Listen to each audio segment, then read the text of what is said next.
Hi, my name is Tim Murphy. I'm the head football coach at Clovis High School. Today I'm going to talk to you about the I-wing and double wing pass plays. For the last 11 years running our I-wing and double wing offense, we've enjoyed a lot of success. We've been in the playoffs 11 straight years. We've had 9 league championships. We've had 5 CIF championship appearances, 3 CIF championships, and we're the winningest large school program in Central California this decade. And with that, we're also a new school, and we are the winningest new school in state history.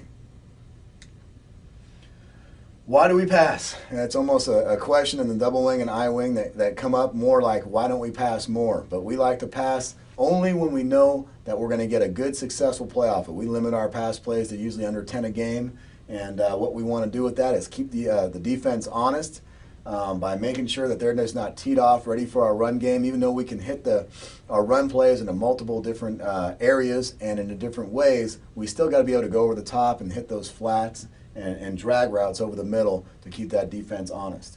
The players love it. Obviously, it's the carrot for our quarterback and our tight ends. The wings are catching the ball a lot, but obviously since they're running the ball so much, they don't need the carrot quite like the quarterback and the tight ends. And it sets up other key plays. It does set up our run plays. It does make sure that teams can't dictate their 2 or 3 defensive backs just to the run, that they really have to play pass as well. The outside backers have to be able to cover the flat, and the inside backers have to be able to cover those drag routes. The types of players needed, this is one of the great things I think about our passing situation. Our quarterback is usually one of the top rated quarterbacks in the area, because he doesn't throw a lot of incompletions, because he almost never throws an interception. We've actually had 2 complete seasons with no interceptions by our quarterback. Rarely does he throw more than 1 or 2 per year.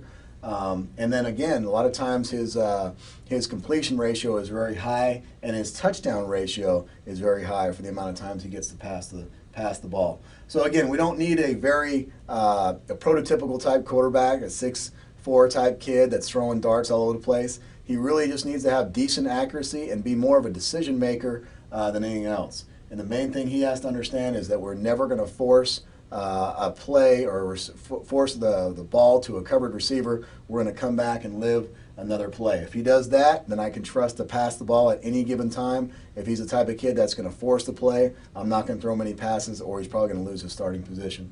The tight end, we want to have at least one with good hands. If we have to choose between the two, we like our right tight end to have better hands. We do throw the ball a little bit more to him than our left tight end.